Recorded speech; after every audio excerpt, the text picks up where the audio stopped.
ಯುವ ಘಟಕದ ಅಧ್ಯಕ್ಷರಾದ ನಿಖಿಲ್ ಕುಮಾರಸ್ವಾಮಿ ಅವರ ನೇರವಾಗಿ ಮಾತಾಡಿಸ್ತಾ ಹೋಗ್ತೀನಿ. ಸರ್, ನೀವು ಕೂಡ ಈಗ ಮದ್ದೂರಿಗೆ ಹೊರಟಿದ್ದೀರಿ. ಮದ್ದೂರಿನ ಘಟನೆ ಬಗ್ಗೆ ಏನು ಹೇಳ್ತೀರಾ ಅಂತೇಳಿ. ರಾಜ್ಯ ಕಾಂಗ್ರೆಸ್ನ ಸರ್ಕಾರ ಆಡಳಿತಕ್ಕೆ ಬಂದಾಗಿಂದ ಇದು ಮೊದಲನೇ ಘಟನೆ ಅಲ್ಲ. ಮಂಡ್ಯದ ಕೆರಗೋಡ್ನಲ್ಲಿ ಧ್ವಜಾರೋಹಣ ಇನ್ಸಿಡೆಂಟ್ ಒಂದಾಯಿತು. ಅಲ್ಲಿಂದ ನಾಗಮಂಗಲದಲ್ಲಿ ಕಳೆದ ವರ್ಷ ಇದೇ ರೀತಿ ಒಂದು ಇನ್ಸಿಡೆಂಟ್ ಆಯಿತು. ಒಟ್ಟಾರೆಯಾಗಿ ಈ ವರ್ಷ ಕಾಂಗ್ರೆಸ್ನ ಪಕ್ಷ ಕೆಲವೊಂದಷ್ಟು ಸರ್ಕಾರದ ಕಡೆಯಿಂದ ಒಂದಷ್ಟು ರೆಸ್ಟ್ರಿಕ್ಷನ್ಸ್ನ ನಮ್ಮ ಮೇಲೆ ಹೇರಿದರು. ಸ್ವಾಭಾವಿಕವಾಗಿ ನಮ್ಮ ಹಿಂದೂ ಸಂಪ್ರದಾಯದ ಪ್ರಕಾರವಾಗಿ ನಾವು ಗಣೇಶ ಹಬ್ಬ ಆಚರಣೆಯನ್ನು ಪ್ರತಿ ವರ್ಷ ಭಾಳ ವಿಜೃಂಭಣೆಯನ್ನು ಮಾಡ್ತಕ್ಕಂಥದ್ದು ನಮ್ಮೆಲ್ಲರ ಸಂಸ್ಕೃತಿ. ಆದರೆ ಅಲ್ಲೂ ಕೂಡ ಕೆಲವೊಂದಷ್ಟು ರಿಸ್ಟ್ರಿಕ್ಷನ್ಸು ರಿಸರ್ವೇಷನ್ಸ್ನ ತಂದೊಡ್ಡಿದ್ರು.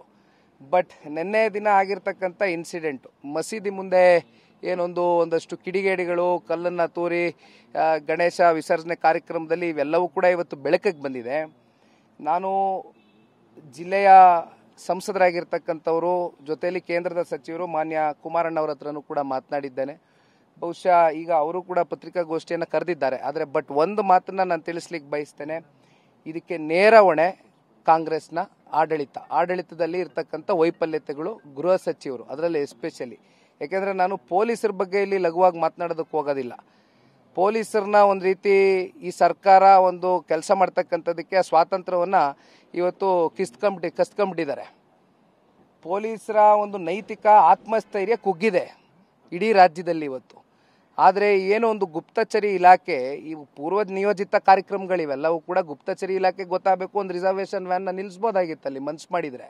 ಯಾಕೆಂದರೆ ಮಸೀದಿ ಮುಂದೆ ಪಾಸ್ ಆಗಬೇಕಾದ್ರೆ ಇಂಥ ಇನ್ಸಿಡೆಂಟ್ಗಳು ಆಗ್ಬೋದು ಅಂತಕ್ಕಂಥದ್ದು ಕೂಡ ನಾವು ಸರ್ಕಾರ ನಡೆಸ್ತಾ ಇರ್ತಕ್ಕಂಥವ್ರಿಗೆ ಅವ್ರಿಗೂ ಕೂಡ ಅವ್ರ ತಲೆನಲ್ಲಿ ಇರಬೇಕು. ಬಟ್ ಇವತ್ತು ಇದೆಲ್ಲವನ್ನ ನೋಡಿದಾಗ ಎಲ್ಲೋ ಒಂದು ಕಡೆ ಕಾಂಗ್ರೆಸ್ನ ಪಕ್ಷ ಯಾವುದೋ ಒಂದು ಧರ್ಮದ ಓಲೈಕೆಗೋಸ್ಕರ ರಾಜಕಾರಣ ಮಾಡ್ತಾ ಇರ್ತಕ್ಕಂಥದ್ದು ನಿಜಕ್ಕೂ ಕೂಡ ಇವತ್ತು ಅತ್ಯಂತ ಖಂಡನೀಯ. ಅಂದರೆ ಓಲೈಕೆ ರಾಜಕಾರಣದಿಂದ ಈ ರೀತಿಯಾದ ಘಟನೆ ನಡೆದಿದೆ ಅಂತೀರ ಹಾಗಾದ್ರೆ? 100ಕ್ಕೆ 100 ಅದರಲ್ಲಿ ಯಾವುದೇ ಅನುಮಾನ ಬೇಡ. ಈಗ ಅಲ್ಲಿ ಉಸ್ತುವಾರಿ ಮಂತ್ರಿಗಳು ಕೂಡ ಅದೇನೋ ಹೋಗಿದ್ರಂತೆ, ಒಂದು 14 ಜನವೋ 15 ಜನವೋ ನಾವು FIR ಮಾಡಿದ್ದೀವಿ ಅವ್ರ ಮೇಲೆ ಅಂತ ಹೇಳ್ತಾರೆ. ಬಟ್ ಅಲ್ಟಿಮೇಟ್ಲಿ ಈಗ ನಮಗೆ ನಾಗಮಂಗಲದಲ್ಲಿ ಕೆರಗೋಡಲ್ಲಿ ಏನಾಯಿತು ಇಂಥ ಇನ್ಸಿಡೆಂಟ್ಸ್ ಆದಾಗ ಅಲ್ಲಿ ವಾಸ ಇರ್ತಕ್ಕಂಥ ಸ್ಥಳೀಕರು ಅಮಾಯಕರು ಈ ಇನ್ಸಿಡೆಂಟ್ ಆದಮೇಲೆ ಊರನ್ನೇ ಬಿಟ್ಟರು. ಎಷ್ಟು ಜನ ಊರನ್ನು ಬಿಟ್ಟರು? ಈಗ ಮತ್ತೆ ಇವ್ರು ಯಾರಿಗೂ ಕೂಡ ಇವ್ರು ರಾಜಕೀಯ ಮಾಡ್ಕೊಂಡು ಇವರು ಹೊಟ್ಟೆಪಾಡು ಇವರು ತುಂಬಿಸ್ಕೋತಾರೆ. ಬಟ್ ಅಲ್ಟಿಮೇಟ್ಲಿ ಇಲ್ಲಿ ಅನುಭವಿಸ್ತಕ್ಕಂಥವ್ರು ಯಾರು? ಅಲ್ಲಿ ಸ್ಥಳೀಯವಾಗಿ ನಾಗರಿಕರು. ಉದಾಹರಣೆಗೆ ಮದ್ದೂರು ನಗರದಲ್ಲಿ ಇನ್ಸಿಡೆಂಟ್ ಆಗಿದೆ. ಅಲ್ಲಿ ಎಷ್ಟು ಅಂಗಡಿಗಳಿದೆ, ಎಷ್ಟು ಮೆಡಿಕಲ್ ಶಾಪ್ಗಳಿದೆ, ಪ್ರತಿನಿತ್ಯ ತರಕಾರಿ ಹಣ್ಣು ಅಂಗಡಿ ವ್ಯಾಪಾರ ವಹಿವಾಟುಗಳು ಎಷ್ಟು ಜನ ಮಾಡ್ತಾರೆ?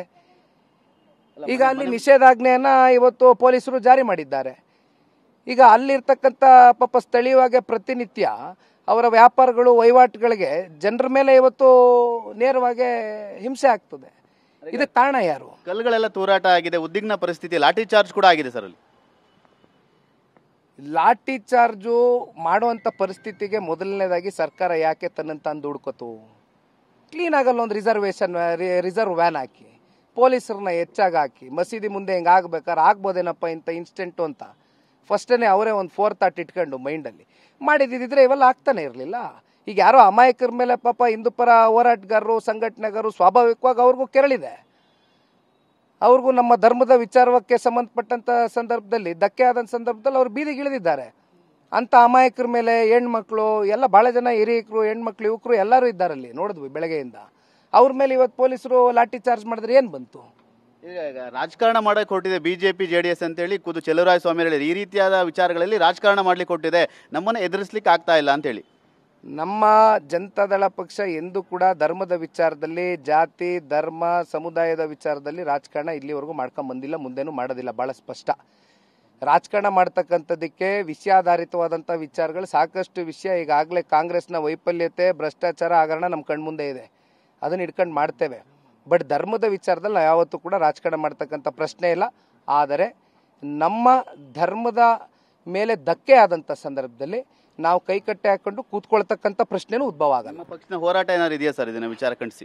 ನಮ್ಮ ಜಿಲ್ಲೆಯ ನಾಯಕರನ್ನ ನಾನೀಗ ಮಂಡ್ಯಗೆ ಹೋಗಿ ಭೇಟಿ ಮಾಡಿ ಮುಂದಿನ ನಡೆ ಏನು ಅನ್ನೋದು ತಿಳಿಸ್ತೇನೆ. Thank you. ಇದಿಷ್ಟು ನಿಖಿಲ್ ಕುಮಾರಸ್ವಾಮಿ ಅವರ ಮಾತು. ಪ್ರಮುಖವಾಗಿ ಈ ಒಂದು ಘಟನೆ ಹಿಂದೆ ಸರ್ಕಾರ ಸಂಪೂರ್ಣವಾಗಿ ವೈಫಲ್ಯವಾಗಿದೆ, ಹಾಗಾಗಿ ಈ ಒಂದು ಘಟನೆ ತೀವ್ರವಾಗಿ ಖಂಡಿಸ್ತೀನಿ, ಇದಕ್ಕೆ ಸರ್ಕಾರವೇ ನೇರ ಹೊಣೆ ಅನ್ನೋ ಮಾತನ್ನು ಕೂಡ ಹೇಳ್ತಾ ಇರುವಂತೆ. ಕ್ಯಾಮರಾಮನ್ ಸಯ್ಯದ್ ಜೊತೆ ಸುನಿಲ್, TV9 ಬೆಂಗಳೂರು.